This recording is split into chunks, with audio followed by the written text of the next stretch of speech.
है विराम चिन्ह। विराम चिन्ह में हम लोगों ने लगभग 11 विराम चिन्ह को जाना कि लगभग कितने प्रकार के विराम चिन्ह होते हैं? 11 प्रकार। विराम का मतलब होता है क्या?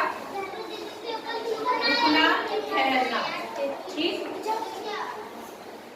सब लोग इधर देखिए। विराम का मतलब होता है रुकना, ठहरना, ये हम लोग जाने थे।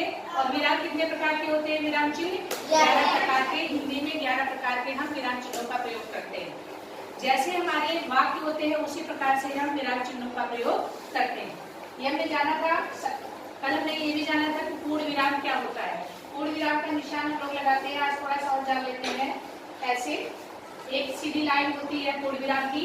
जैसे कोई वाक्य जब खत्म हो जाता है, समाप्त हो जाता है, जब हम कोई बात कहते हैं तो पूरी तरह बात हमारी पूरी हो जाती है तो हम लगाते हैं पूर्ण विराम।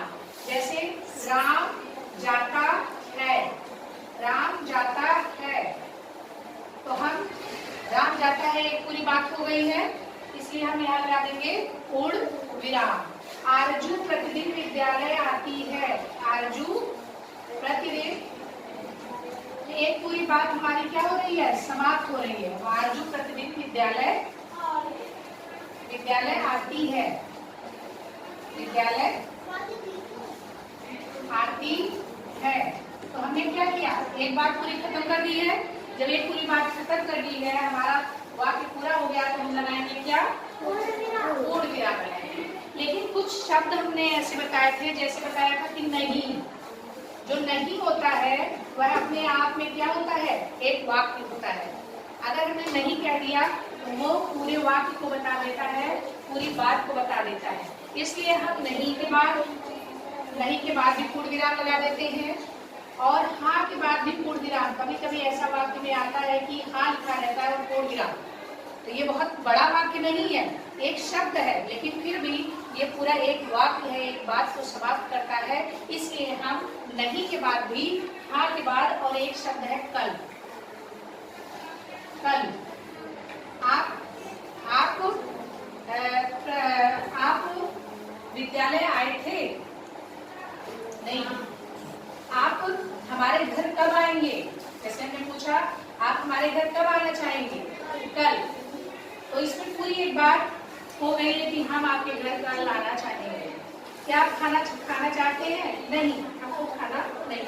अगर हम पूरी बात नहीं कहते हैं, सिर्फ ये कहते हैं नहीं, तो नहीं एक जो शब्द है वो अपनी पूरी बात को कहता है। ठीक है, उसको किसी और व्याख्या की आवश्यकता, किसी और पूरे वाक्य की आवश्यकता नहीं होती है। नहीं एक ऐसा शब्द है जो पूरा वाक्य बनाता है। और इसी तरह हाँ भी एक ऐसा शब्द है जो पूरे वाक्य को बताता है, पूरी बात को बताता है। इसीलिए हम नहीं के बाद और इसीलिए हाँ के बाद भी हम क्या लगा देते हैं? पूर्ण विराम। तो ये शब्द है जिसके बाद हम पूर्ण विराम लगा देते हैं, क्योंकि इनका व्यवहार एक वाक्य की तरह होता है। ये पूरी बात तो है, लेकिन ठीक। तो आपको समझ में आ गया है? राम जाता है, बात पूरी हो गई है। जब हमारी बात समाप्त हो जाती है, हमारा जो वाक्य है वो समाप्त हो जाता है, तो हम लगाते हैं क्या? पूर्ण विराम। इसके बाद आता है अर्ध विराम। पूर्ण विराम का निशान आप लोग जान लेते हैं। इसके बाद आता है अर्ध विराम। अर्ध विराम, पूर्ण विराम में पूरी बात हो जाती है, पूरा वाक्य समाप्त हो जाता है। अगला है अर्ध विराम। अर्ध विराम में क्या होता है? अर्ध विराम का जो निशान होता है वो पहले हम डॉट लगाते हैं, फिर ऐसे कॉमा की तरह इसका निशान होता है। ठीक है, तो अर्ध विराम का निशान हम देख रहे हैं। सर्वेश आपको दिखाई दे रहा है अर्ध विराम का निशान? अर्ध विराम का मतलब होता है हमें थोड़ा सा आराम करना है। पूरे विराम जैसा पूरी बात नहीं पूरी हुई है, लेकिन थोड़ी हुई, लेकिन अभी बात बाकी है। जब हमें थोड़ा विराम लेना होता है और उसके बाद हमें अपनी बात को आगे बढ़ाना होता है, तब हम अर्ध विराम का प्रयोग करते हैं। अर्ध विराम में थोड़ा सा विराम, थोड़ा सा विश्राम। जैसे उदाहरण देखिए, रुको, रुको, लेकिन क्यों रुको? प्रश्न आता है कि क्यों रुको, है ना? क्या रुको में बात खत्म हो गई? उसके बाद आपके अंदर प्रश्न आएगा कि क्यों रुको, है ना? तो उसके बाद ये बताता है रुको, खाना खाकर जाना। क्या करके जाना? खाना खाकर जाना। अब बात पूरी हुई कि नहीं? अब बात पूरी हुई? रुको, खाना खाकर जाना। सुनो मोहन, सुनो। देखो मोहन सुनो, मोहन सुनो। किस लिए सुनो?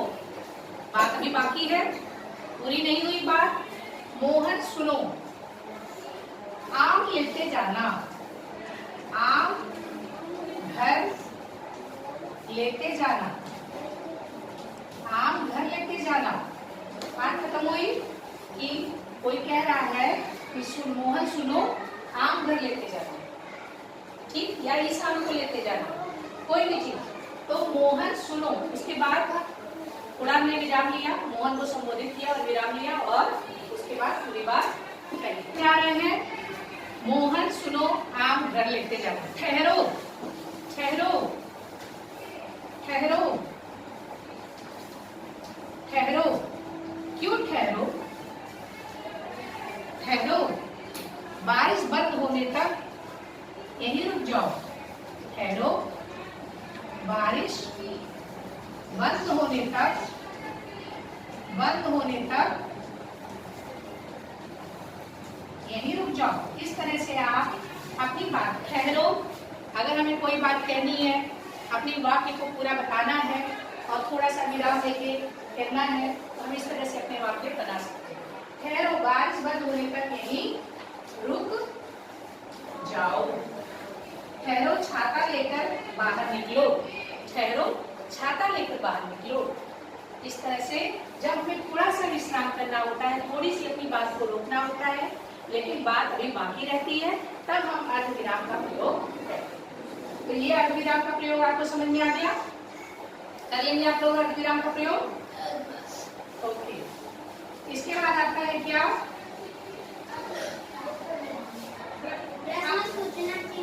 प्रश्न सूचक चिन्ह। चलो प्रश्न सूचक चिन्ह कर लेते हैं। प्रश्न सूचक चिन्ह क्या होता है? प्रश्न पूछना।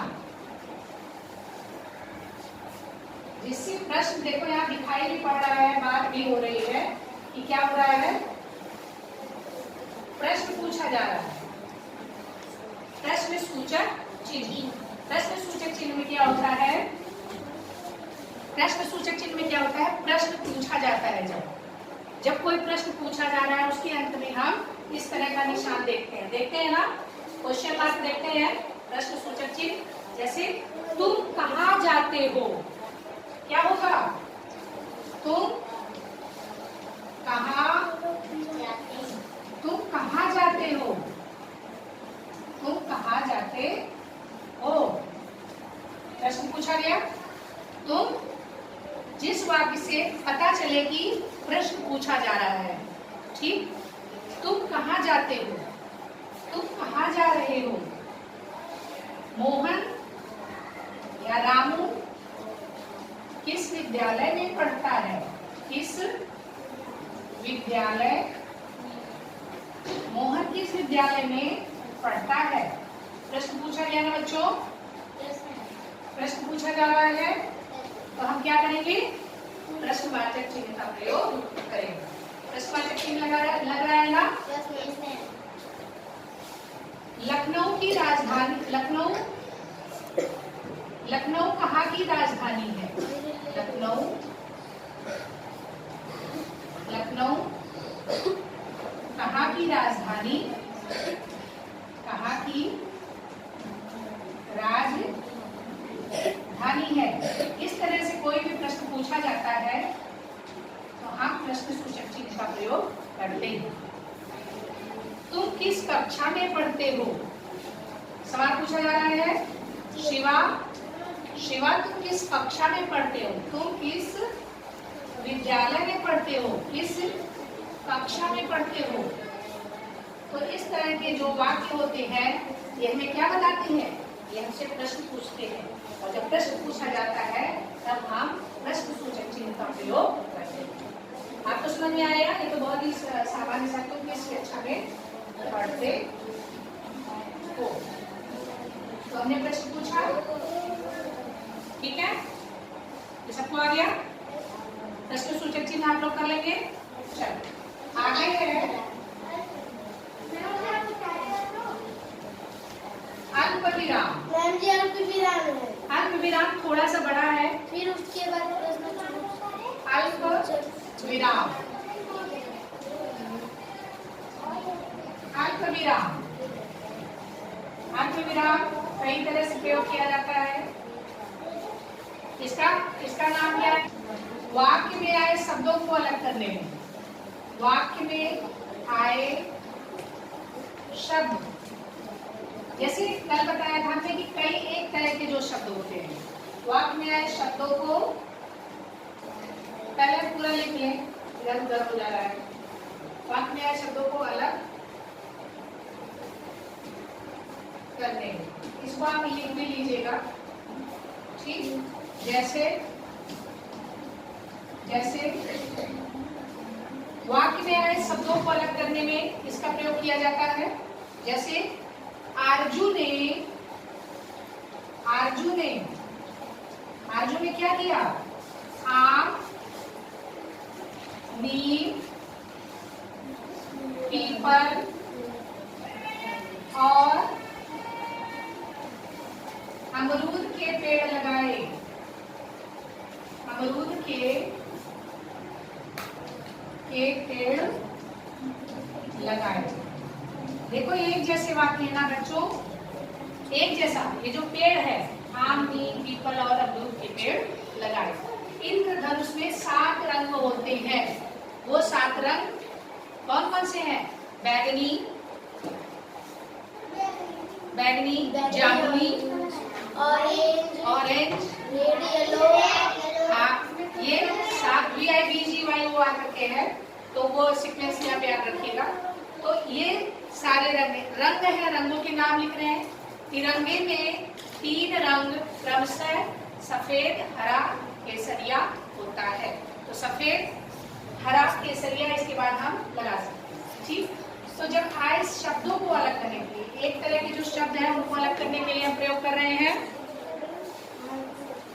वाक्य में आए, ये आप लोग लिख लीजिएगा ऐसे, ठीक है, इसको मिटाएंगे नहीं। वाक्य में आए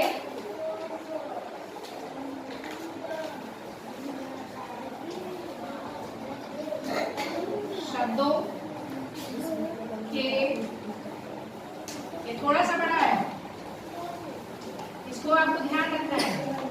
जोड़ों को अलग करने के लिए, जोड़ों को अलग, वाक्य में आए शब्दों के जोड़ों को अलग करने के लिए इसका प्रयोग होता है। जैसे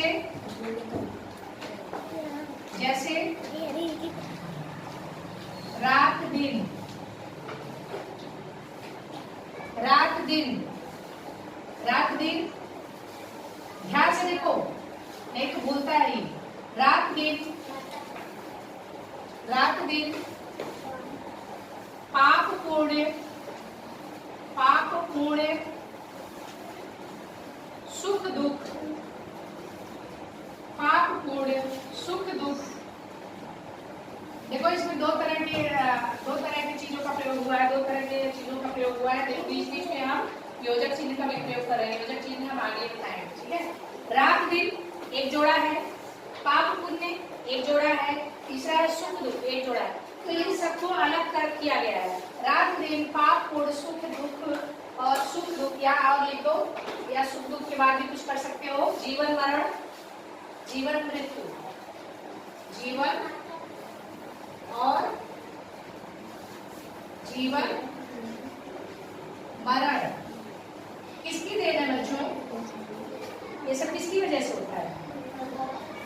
ईश्वर की देन है। और जीवन मरण ईश्वर की देन है।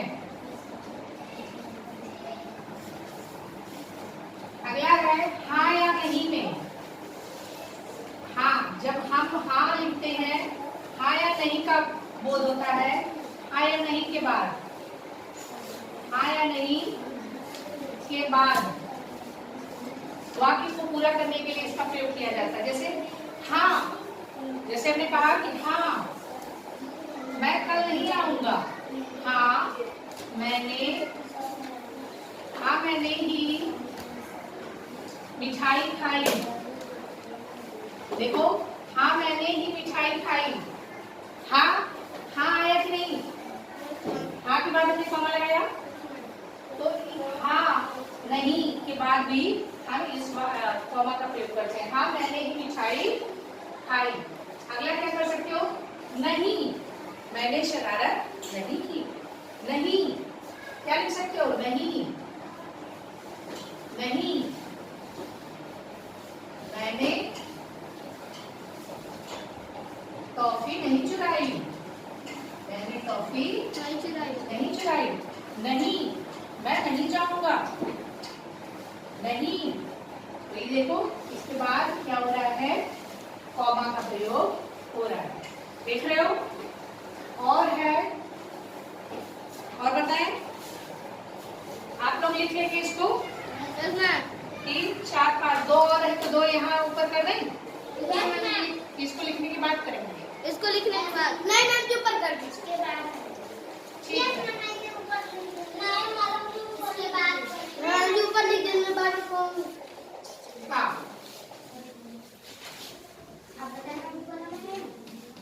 लोगों के जो प्रश्न, जो वाक्य होते हैं, लोगों के वाक्य या प्रश्न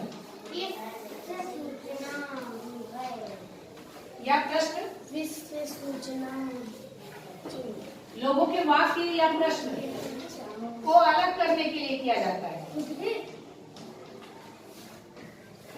अलग करते हैं, इससे अलग करने के लिए इसका प्रयोग करते हैं। पूरा वाक्य लिखना तुम लोग। इसका प्रयोग करते हैं। देखो कैसे।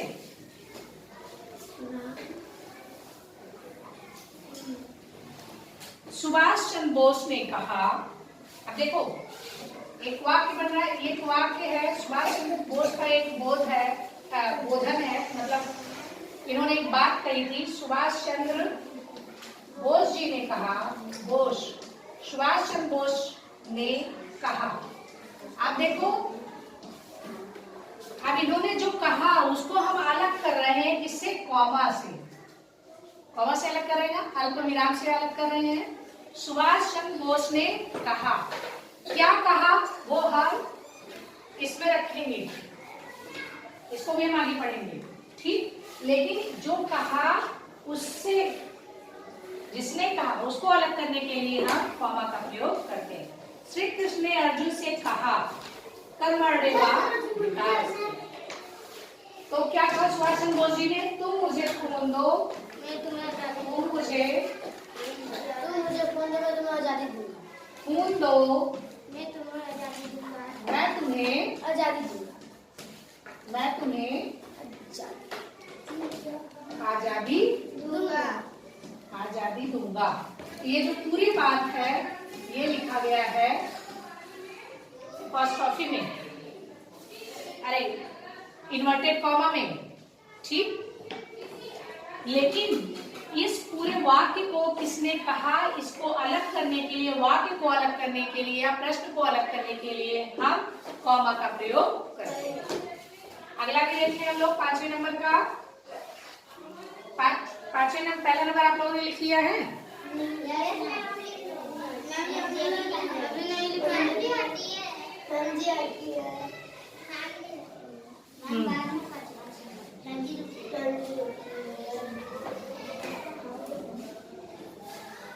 और अगला छोटा सा है, जान लो, संबोधन के लिए। किसके लिए? संबोधन के लिए। जैसे हम किसी से बताते हैं, जब संबोधन के लिए हम किसका प्रयोग करते हैं? बहुत हॉच पॉच हो रहा है क्या? चलिए आप लिख लीजिए, फिर करेंगे। के लिए, संबोधन के लिए हम इसका प्रयोग करते हैं। जैसे क्या कहेंगे? बेटा। शिवा ने क्या कहा माँ से अपने? माँ मैं भूखा हूँ। माँ मैं, ये अपनी माँ से कह रहा है ना, माँ मैं भूखा हूँ, तो संबोधन किसको कहा किया जा रहा है? माँ को संबोधित किया जा रहा है। संबोधन मतलब माँ को संबोधित किया जा रहा है ना, माँ मैं भूखा हूँ। तो माँ के बाद रुकता है ना, बोलता है माँ मैं भूखा हूँ। फिर माँ क्या बोलती है? बेटा बेटा बेटा बेटा।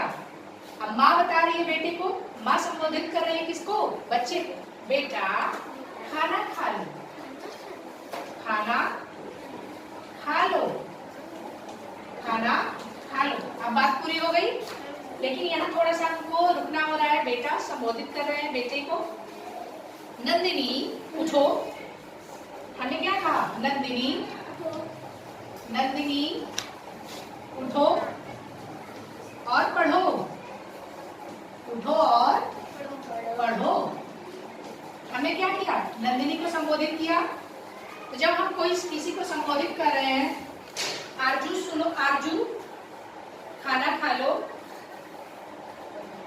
अंशिका खेलने जाओ, तो हम अंशिका को संबोधित कर रहे हैं ना, तो हम संबोधन के लिए इसका प्रयोग करते हैं। इसका अल्प विराम का। देखो सबसे ज्यादा प्रयोग अल्प विराम का है ना बच्चों, अलग अलग तरीके का है। कहाँ का हम लोग प्रयोग कर रहे हैं? पहले नंबर पर था दो शब्दों को अलग करने के लिए, आरजू ने आम नीम और बेर के पेड़ लगाए, तो एक जैसी चीजों को अलग करने के लिए। विद्यालय में नंदिनी, आरजू और अंशिका एक साथ आए, है ना, एक जैसे शब्दों को हम अलग कर रहे हैं, कॉमा अल्प विराम के द्वारा। ठीक, वाक्य में आए शब्द के जोड़ों को रात दिन, चांद सूरज, सुख दुख, जीवन मरण ईश्वर की देन है। ईश्वर देता है ना, प्रकृति की देन है। हाँ या नहीं के बाद भी हम अल्प विराम का प्रयोग कर रहे हैं। लोगों के वाक्य या प्रश्न को पूछने, जो प्रश्न पूछा जा रहा है उसको अलग करने के लिए हम क्या कर रहे हैं? अल्प विराम का प्रयोग। सुभाष चंद्र बोस ने कहा तुम मुझे खून दो मैं तुम्हें आजादी दूंगा। तो ये जो इनका वाक्य है, ये जो इनका कथन है, इसको हमने कॉमा से अलग किया, अल्प विराम से अलग किया। महात्मा गांधी ने कहा सदा सत्य बोलना चाहिए, तो सदा सत्य उनके वाक्य को हमने महात्मा गांधी से अलग किया, इससे अल्प विराम के द्वारा। ठीक, संबोधन के लिए भी हम अल्प विराम का प्रयोग कर रहे हैं। किसी को संबोधित कर रहे हैं, माँ कह रही है, बेटा जाके कह रहा माँ मैं भूखा हूँ, तो माँ संबोधित किया है ना किसी ने, माँ मैं भूखा हूँ। बेटा खाना खा लो, बेटे को संबोधित किया जा रहा है। नंदिनी उठो और पढ़ाई करो। बच्चों, मैंने क्या आप लोगों से कहा? बच्चों रोज पढ़ाई करना चाहिए, तो हम बच्चों को संबोधित कर रहे हैं, तो बच्चों के बाद थोड़ा रुकना हो रहा है, तो वो अल्प विराम का प्रयोग हम करते हैं। बाकी हम लोग कल देखेंगे, ठीक है।